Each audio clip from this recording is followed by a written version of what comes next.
my quote unquote role is I'm a legacy and lifestyle advocate. And basically what I do is I try to show people how they can experience generational wealth. It's wrapped around that from either a professional side business and / or a financial side. I kind of work in those duality spaces. And so I've been doing this basically 20 years, 15 years within this particular space. And what I do is I reach out to show people on their business end how they can own and operate their own business, franchise-like business without the high expenses or the royalty fees that usually come associated with running and operating a turnkey type business. And so from a professional side, business-wise, that's what I do. From a more personal financial side, I usually help people establish, their own personal financial goals and dreams and how they can achieve it within their lifetime so that they can have a certain lifestyle and then be able to pass on to future generations to develop the legacy side. And I do that. Probably what separates me from my contemporaries or my peers is that I do that without cost. I don't charge to do these quote unquote financial plans, if you will. I don't charge to do that. The consultations are always free. The implementation is free. It just depends on what you want to do. And I have enough. The reason why I could do it is because I have enough companies at my disposal, that they pick up all of the financial weight that normally would be associated to cost that's usually passed on to the client or the consumer is absorbed through them. Because it's like, if I bring you somebody, I don't have to charge them on the front end because I'm bringing you somebody that you never had before. And so they're like, well, in exchange for doing that, we won't charge them for, to do the plan. And then depending on the degree of what they want to accomplish, that in itself will take care of anything else that needs to be done. Can I just give you a hand clap and say, bravo. Thank you. Bravo. Now, just to give any viewers that may be joining us after this recording is done, I just want to give some background and some feedback as to how we met. We met on LinkedIn during a LinkedIn Live that was being done by Black Enterprise magazine. Right. Was that correct? Right. Yep. All right. Correct. And I was immediately impressed by the comments you were making in the chat. So I reached out to you and you in turn reached out to me, and hence here we are. Now, I want to tell you a little bit about me. This is actually our first meeting. So I want to tell you a little bit about me and what I do. Okay. I am what you would call, or what I call, a BIPOC. And for those who are not familiar with that term, BIPOC, BIPOC, is Black, Indigenous, and People of Color. So I am a BIPOC education advocate. So what does that mean? I advocate for the education of Black, Indigenous, and people of color. Okay. Now, I don't advocate for education, the type or the sort of education that you might immediately think of when you think of education, because when I say the word education, what comes to mind to you immediately right off the bat? Usually school and books. Exactly. And that is, that's one component of education, certainly, as at least the education that we know of today, right now, in existence right now. The educational system that we currently have in the United States and many places abroad have that same concept of education. But I want us to think of education in a broader aspect. Because actually, from my standpoint, everything that we are naturally created to be learners. So from the time we're born, we're constantly learning. Now, what it is you learn is much like a computer. It's pretty much like whatever you put into it as far as the programming of that computer is what you're going to get out of it. True. So the same is true with us. You know, we have to a certain degree, we have a certain amount of programming that has been done and it has been passed down, and it's been put on autopilot, if you will, for each generation. You know, each one teaches one and teaches another, right? And each one reaches yet another. So I think now is the time for us to break out of that thinking that we have had previously, programming, if you will, and start thinking about the fact that we have traditionally been denied access and exposure to the things that could provide us the education in the areas that would best serve us going forward. Now, I came into the education arena by way of homeschool because like many people, I had children, and before COVID, I was dissatisfied with what was happening when I sent my child, whom I had taught at home and had been teaching all of these concepts that I expected her to know and that I knew she would have to know before she started school. So she didn't even really go to preschool. She just started right into kindergarten. She gets into kindergarten, and I get a letter one day that says that she doesn't know her sight words. I was floored. I'm like, are you kidding me? What? So I had a talk with my daughter. And I said to her, why are you pretending like you don't know these words? You know these words. And she said, well, mommy, if I tell them I know the words, then I don't get to participate in the contest. You got to do the contest.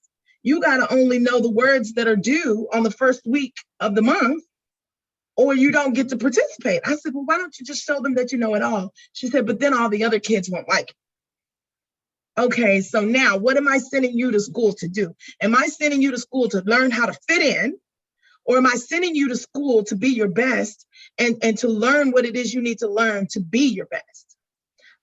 So we started off in a bad way, but I stayed with the status quo. I continued to allow her to go to school. So I was told that we had gotten the golden ticket.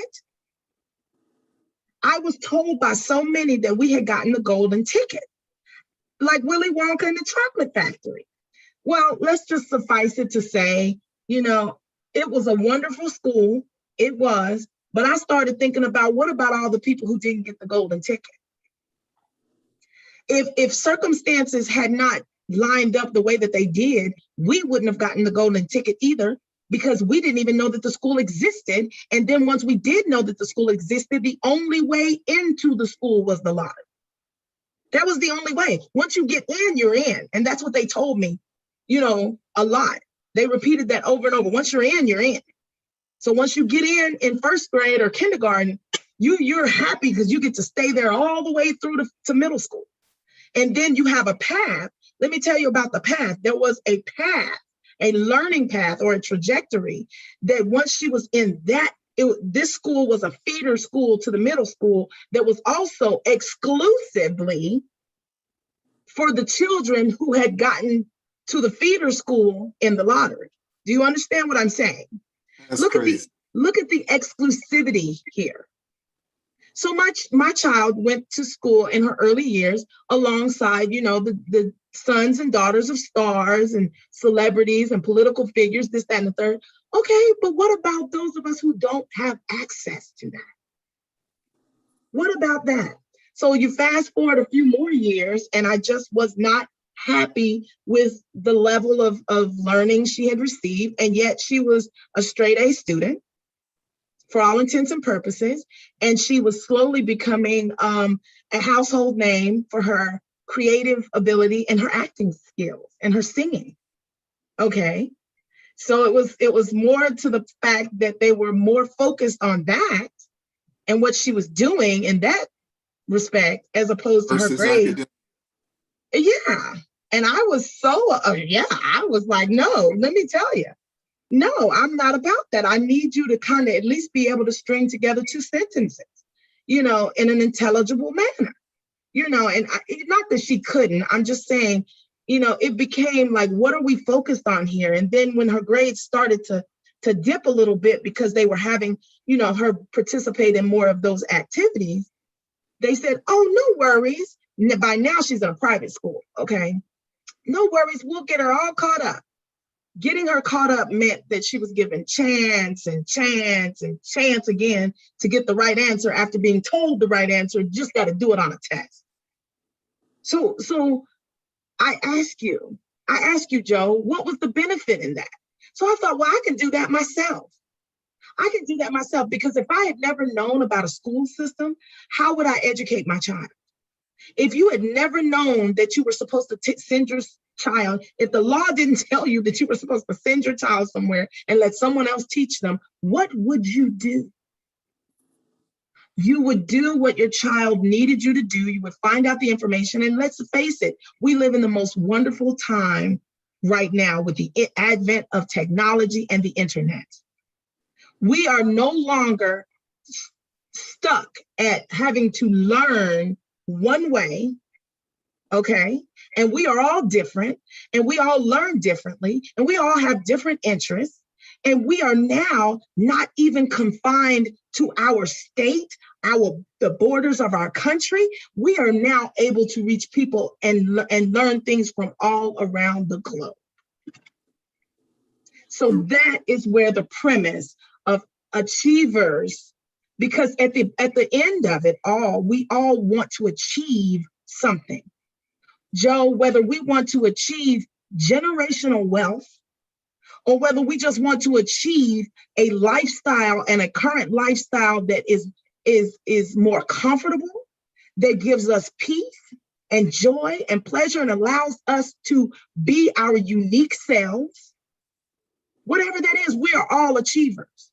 So Achievers Preparatory Academy may have been born through the necessity of having to homeschool my children and then having to create my own homeschool virtual network, because I couldn't find other people who looked like us.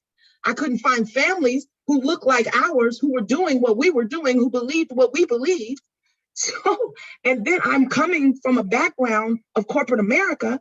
It only made sense that I not only teach my children, but I teach adults and children about this very same things I'm telling you about. And then with my corporate background, bring the knowledge of business, finance, oh my goodness, to adults who want to know how to have their own businesses and how to secure their finances now and in the future. Once you know what you know, then people can no longer, trick and bamboozle you.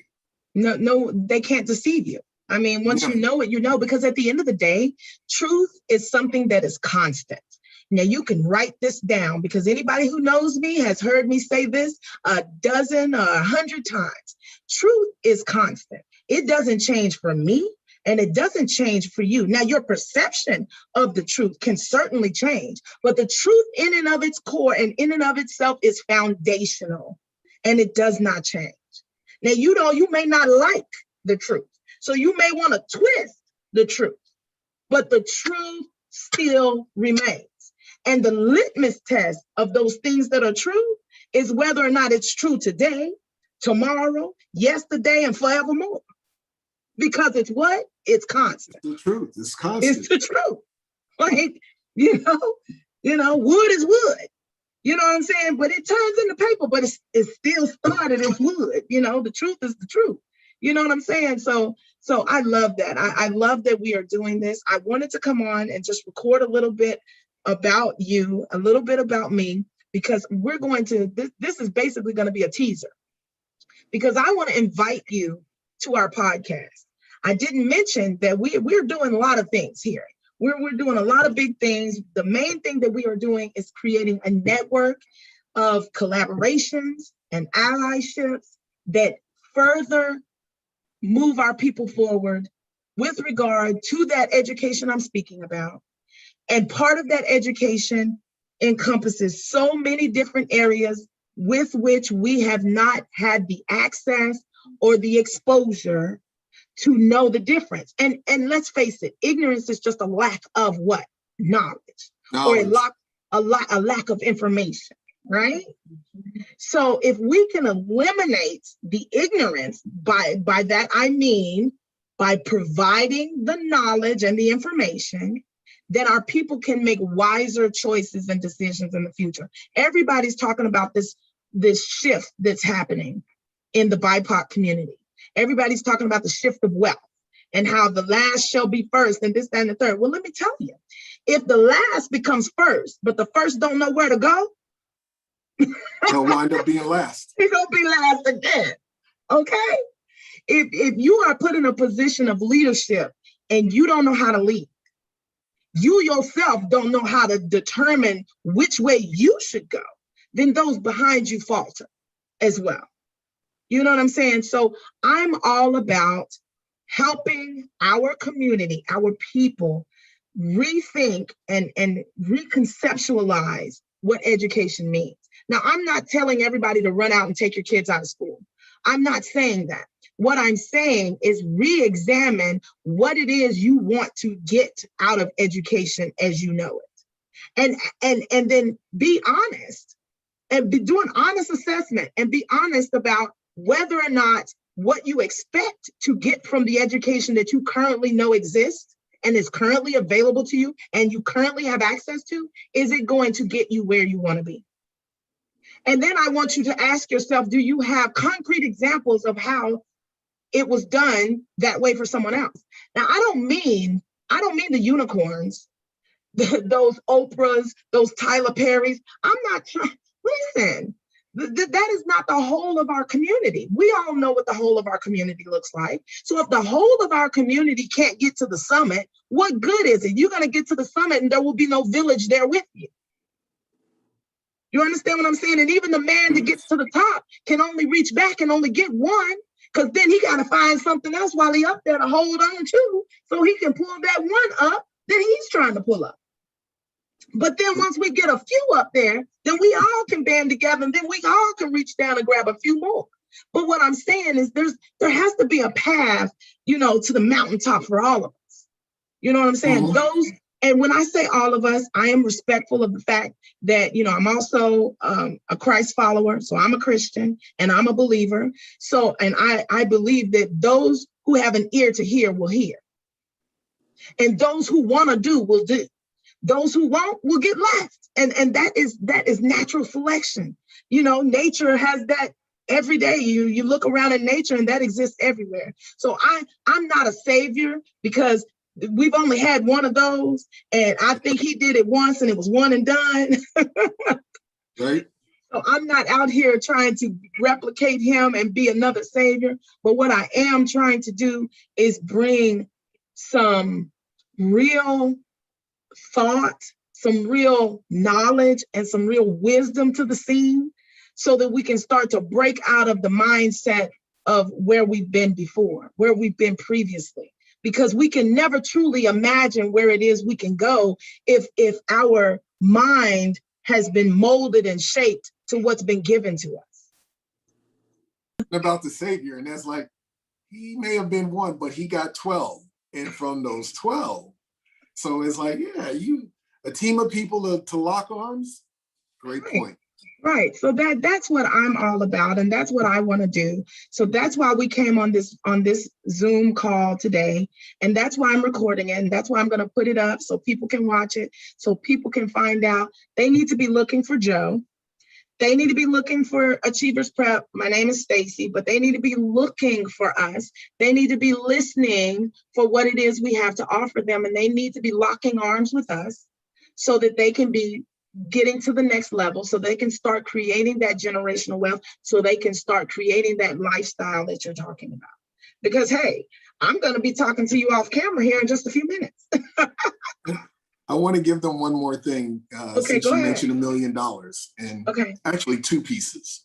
Okay. So first is just to kind of give those listening a perspective on $1 million. Imagine getting $1 every second. After a minute, you got $60 times 24 hours, 12 days. That's what it would take you to become a millionaire. $1 every second for 12 days will make you a millionaire. Now, for those people who've heard of like the Bill Gates and the Warren Buffetts, let me tell you what a billionaire with a B is like. That's $1 every second for 32 years. So when you talk about Oprah being a billionaire, the gap, 1 second, $1 every second for 32 years. So if you're a millennial and you're less than 32 years old, you're not even a billionaire yet if your parents put away $1 every second for every moment of your life. 32 years versus 1 second, $1 every second for 12 days. 12 days, 32 years. That's how wide the gap is. Now, how many people can break it down and think of it that way prior to us having this conversation today? So we definitely, me and Stacy, are going to bring you some valuable information to help you make critical decisions that would greatly impact you and your family. That's it. Part of the teaser. No, that's it. That's it. This, look, I'm all in. We're going to stop the video here because we want you to come back. We want you to stay tuned to what else is going on. And I want you to tune into the podcast. The podcast is called It's All Education. Because at the end of the day, we consider the human experience our classroom. Because at the end of the day, it is. And part of what Joe is telling you about, he's our professor. Professor Joe Grant here is going to tell us about financial literacy. We have a financial literacy piece that we do, and we would love to invite you to come back and be a regular guest speaker, and tell us and give us some financial peace. I don't want to mention that belongs to someone else, but we need some peace when it comes to our finances. But in order to get that, you need some literacy. Just like if you want to be able to read a book, you got to be literate. If you want to know how to deal with finances, you got to be financially literate, right? True. Okay. All right. That's it for us on camera because I need to talk to this guy off camera. Okay. Thank you. It's Stacy. Have a good one. And at the end of the day, it's all education. Remember that.